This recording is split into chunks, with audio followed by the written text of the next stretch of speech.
हे महाबाहु, हे ऋषिकेश, हे केशिनिसूदन, संन्यास एवं त्याग का पृथक रहस्य मैं जानना चाहता हूं, कृपया मुझे समझाइए। भगवान श्री उत्तर देते हैं, संसारिक कर्मों, संसारिक कामनाओं से प्रेरित होकर जो कर्म किए जाते हैं, संसारिक इच्छाओं से प्रेरित होकर जो कर्म किए जाते हैं, उन सब का त्याग संन्यास कहलाता है। सभी कर्मों के फल की इच्छा के त्याग को त्याग कहा जाता है। त्याग का विस्तृत वर्णन भगवान श्री ने किया है। इसी त्याग की चर्चा साधक आज से शुरू करते हैं। एक शब्द जो जीवन में आ जाए तो तत्काल शांति प्राप्त हो जाती है। ये कहा जाए कि त्याग शांति का ही दूसरा नाम है तो ये गलत नहीं है।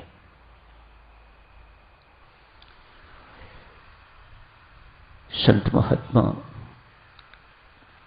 बहुत ढंगों से त्याग की चर्चा करते हैं। आपको याद होगा, स्वामी रामकृष्ण परमहंस के बाद पास एक व्यक्ति गए, जाके कहते हैं, ठाकुर मुझे गीता जी का रहस्य बताइएगा, मैं आपसे गीता जी समझना चाहता हूं। ठाकुर ने कहा, बंधु मैं अनपढ़ हूं, मैं पढ़ा लिखा नहीं हूं, मुझे संस्कृत नहीं आती, अशिक्षित हूं। नरेंद्र पढ़ा लिखा है, विवेकानंद बहुत पढ़ा लिखा है, उसे जानकारी है, वह तुम्हें बहुत अच्छी तरह से गीता जी के बारे में समझा सकेगा, तो उन्हीं के पास जा। व्यक्ति कहता है, ठाकुर मेरी श्रद्धा आपके प्रति है, उनके प्रति नहीं है, मेहरबानी करके मुझे आप ही गीता जी का सार समझाइएगा। बेचारे ठाकुर फंस गए। अतएव आंख बंद की, मां का आवाहन किया। थोड़ी देर के बाद आंख खुली और कहा, बंधु जल्दी जल्दी गीता गीता बोल। गीता गीता गीता गीता गीता ता गीता गीता गीता गीता गीता गीता गीता गीता गीश। बस ठाकुर कहते हैं, बस यही है गीता जी का सार। गीता जी का पाठ करने वाला व्यक्ति बहुत जल्दी त्याग का अनुयायी बन जाता है, उसका जीवन त्यागमय जीवन बन जाता है। भक्तजनों, सारी गीता जी पढ़ लो, आपको यही लगेगा। तनिक गंभीरता से चिंतन मनन करें तो आपको स्पष्ट होगा, त्याग ही गीता जी का सारों का सार है। अनासक्त जीवन एक शब्द, त्याग या अनासक्त जीवन ही श्री गीता जी का प्रतिपाद्य है। अनासक्त जीवन अर्थात आसक्ति का त्याग। आसक्ति का त्याग, आसक्ति कौन है? कामनाओं की जननी है, मां है। मां ही न रहेगा बांस, न बजेगी बांसुरी। आसक्ति जिसे मां कहा जाता है, जननी कहा जाता है, वही मर जाएगी तो साथ ही साथ कामनाएं भी सबकी सब मर जाएंगी, इच्छाएं भी सबकी सब मर जाएंगी। उसी में फलों की इच्छा भी समाप्त हो जाएगी। यही कर्मयोग है, यही गीता जी का मुख्य प्रतिपाद्य है। क्या अर्थ है त्याग का? संत महात्मा यहां समझाते हैं, क्या कपड़े बदल लेने को त्याग कहा जाता है, घर के त्याग को त्याग कहा जाता है, परिवार के त्याग को, संसार के त्याग को त्याग कहा जाता है, किसी वस्तु के खाने को छोड़ देने को त्याग कहा जाता है, क्या सिर मुंडवाने को, बाल बढ़ाने को त्याग कहा जाता है, जंगलों में जाके रहने को त्याग कहा जाता है, पहाड़ी इलाके में जाके रहने से या आश्रम में रहने को क्या त्याग कहा जाता है? संत महात्मा कहते हैं नहीं, ये वास्तविक त्याग नहीं है। गीता जी का त्याग, कर्मों के फल का त्याग, इच्छा का त्याग, ये त्याग है। कर्तापन के अभिमान, कर्तृत्व का त्याग है। ये संसार मेरा है, ये वस्तुएं मेरी हैं, मेरेपन के त्याग को त्याग कहा जाता है। मैं कुछ हूं, इस बात के त्याग को त्याग कहा जाता है। दुर्गुणों के त्याग को त्याग कहा जाता है। विकारों के त्याग को त्याग कहा जाता है। अपने अंदर जो कमजोरियां हैं उनके त्याग को त्याग कहा जाता है। ये वास्तविक त्याग है।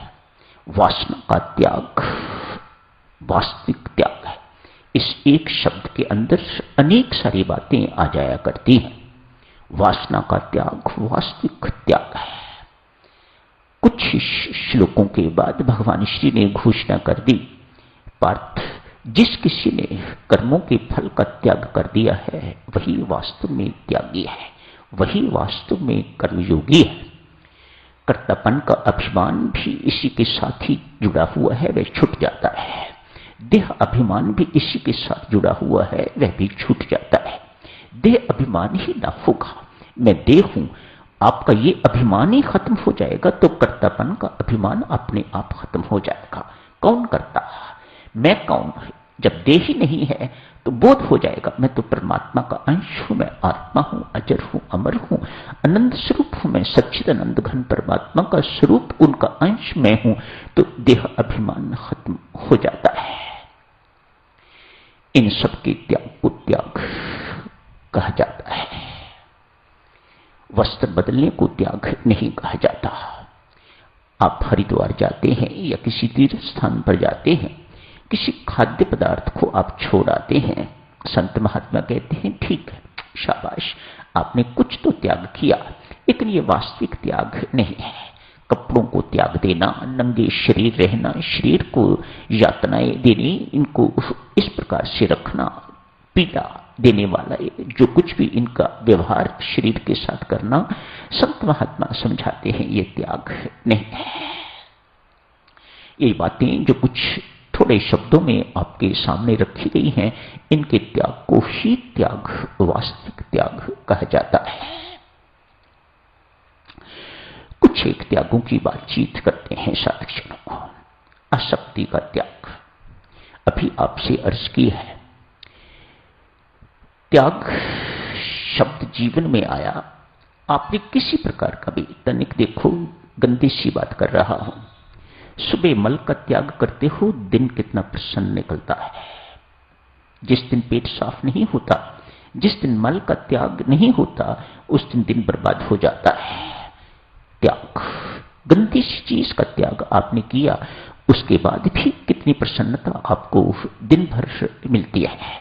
तो किसी वास्तविक चीज का त्याग करोगे आप, तो आपको परम शांति क्यों नहीं मिलेगी? संत महात्मा हम पूछते हैं, मिलकर रहेगी।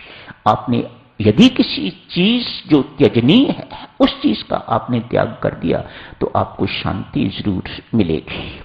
शुरू करते हैं साथ, सुनो आसक्ति से। एक कौवे की उदाहरण से, आपको अनेक बार ये उदाहरण आपकी सेवा में प्रस्तुत की जा चुकी है। आज कौवा एक रोटी का टुकड़ा किसी के घर से उठा के तो उड़ गया है। प्राय देखोगे आप, कौवे को कनिंग कहा जाता है, कनिंग क्रो। ये शंकाशील पक्षी है, हर किसी के ऊपर इसे संदेह रहता है। भक्तजनों, ये संदेश शब्द बड़ा गंदा है। ये एक साधक का शब्द नहीं है। संदेह करना, शंका करना, ये एक साधक का शब्द नहीं है। कभी नहीं कहता अर्जुन को इस बात का संदेह हुआ। क्यों? अर्जुन का संदेह यदि है और उसके माध्यम से हम सबके अंदर से संदेह, शंका इत्यादि शब्द को दूर रखना चाहते हैं, विनाशकारी है। अतएव एक संसारी का शब्द तो संदेह हो सकता है, लेकिन एक साधक का शब्द संदेह नहीं है। तो साधक क्या करता है? जिज्ञासा। मेरी जिज्ञासा है, प्रश्न पूछना हो संत से, गुरु महाराज से, किसी से, तो मेरी एक जिज्ञासा है, मेरा एक संदेह है। ये शब्द अच्छा नहीं मानते संत महात्मा, ये शब्द ठीक नहीं। संदेह की बड़ी भर्त्सना करी है भगवान श्री कृष्ण ने। संदेह वाला व्यक्ति, शंकाशील व्यक्ति विनाश को प्राप्त हुआ करता है।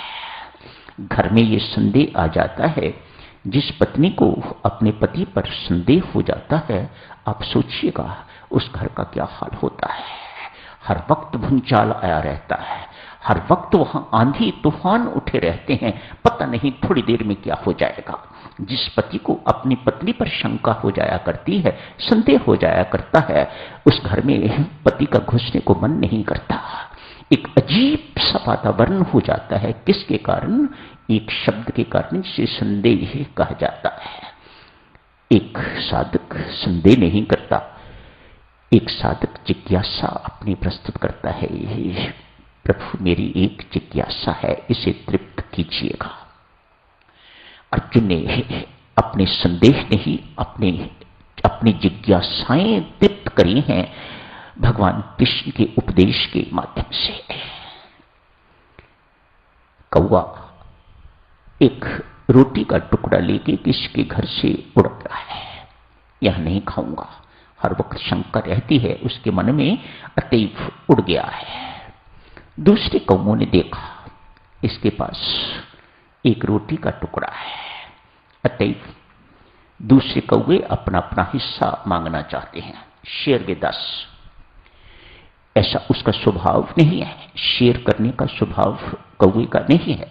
अतएव कौवा उड़ रहा है और तेजी से उड़ रहा है। उसके संगी साथी, जाति भाई उसके पीछे उड़ने शुरू हो गए हैं। न जाने कितनी किलोमीटर की उड़ान उस कौवे ने भर ली है। ये पीछा नहीं छोड़ रहे, अपना हिस्सा मांग रहे हैं। जो तेरे पास है वह हमें भी दे, लेकिन कौवा देना नहीं चाहता। क्यों? कौवे की उस टुकड़े के साथ आसक्ति है, कौवे की उस टुकड़े, रोटी के टुकड़े के साथ आसक्ति है। देवियों सज्जनों, कितनी कितनी छोटी छोटी चीजों के साथ हमारी आसक्ति हुआ करती है, आदमी कल्पना भी नहीं कर सकता। जब बोध होता है तो आदमी पछताता है, मैं इतना कमजोर, मेरी इतनी तुच्छ चीज से आसक्ति, मेरी इस इतने तुच्छ व्यक्ति के साथ आसक्ति हो गई, इस वस्तु के साथ आसक्ति हो गई, आदमी तब पछताता है। कौवा भागता जा रहा है आगे, उसके पीछे अनेक सारे कौवे जो लगे हुए हैं वह भी उतनी ही स्पीड से भागते जा रहे हैं। आखिर वह कौवा थक गया है, थक के तो एक पेड़ पर बैठ गया है। क्या किया है उसने? कौवे देख रहे हैं, इससे पहले कि वह भी पेड़ पर बैठे, रोटी का टुकड़ा जो उसके मुख में था उसने नीचे फेंक दिया। तो कौवे सारे के सारे नीचे, वह अकेला ऊपर। अब आसक्ति का त्याग हुआ है देवी, तो वह साक्षी बन गया है। जिसने आसक्ति का त्याग कर दिया है वह अब साक्षी हो गया है, वह अब दृश्य देखने वाला हो गया है, वह अब तमाशा देखने वाला हो गया है। ये संसार के व्यक्ति किस प्रकार आपस में लड़ाई झगड़ा करते हैं आसक्ति के कारण, वह ऊपर बैठा हुआ देख रहा है। उसने आसक्ति का त्याग किया, शांति की प्राप्ति की, एवं साक्षी रूप से ऊपर बैठा हुआ इन सबको लड़ते हुए देख के इनका तमाशा देख रहा है। कौवे अनेक हैं, रोटी का टुकड़ा एक है। आप कल्पना करके देखो कि क्या हाल हुआ होगा वहां पर।